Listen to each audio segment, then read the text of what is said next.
Hai guys, oke, sebelum itu jangan lupa subscribe, like, comment, share. Oke, kita coba video sebelah.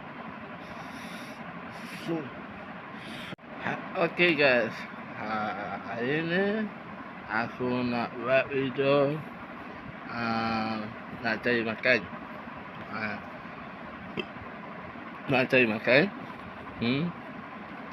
Lepas tu apa ni? Aku seorang kot. Okay. So ada aku tak ada makan. So aku makan terus apa ni? Kedai. Okay. Aku makan terus kedai. So ni aku tersempat lah dengan Abang Member. Okay. Seorang ni aku nak duduk meja ni. Sebab Abang Member ni dengan aku. So dia ajak duduk sekali dengan dia. So aku duduk meja sekali dengan dia.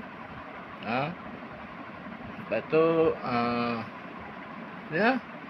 apa ni? Bawa pasal apa ni, pasal kawan aku yang sekolah, pasal Jarong, kawan sekerja dia bernama apa tu, aku tak pandai sebut. So last kata kita dah nak balik. Lepas tu last Abang Member ni kata dah bayar ke makanan dan minuman. So aku tak belum lagi. So Abang Member tu panggil anak owner dia makan tu nak bayar. Dia punya dah bayar. Dia bayar saya punya makanan dan minuman saja. Sebab buku tak ada. So saya buat video ni nak ucap terima kasih lah pada Abang Rahman, Abang Member kita. Saya nak ucapkan terima kasih sangat-sangat belanja makan dan dipanjangkan umur dan ditambahkan rezeki. Okay. So semoga abang ditambahkan lagi rezeki,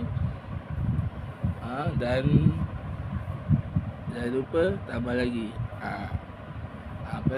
rezeki lah. Okay. Bukan untuk belanja lagi, tak lah. Saya kata tambah lagi rezeki.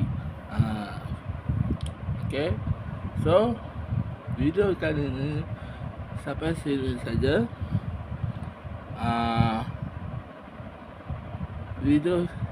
Video kali ini sampai sini saja. Jangan lupa subscribe, like, comment, share. Okay. Saya harap Abang Rahman Member tu tengok video ni. Okay. Semoga dipanjangkan umur dan ditambah lagi rezeki. Okay. Bye bye. Assalamualaikum. Jangan lupa subscribe, like, comment, share. Bye bye.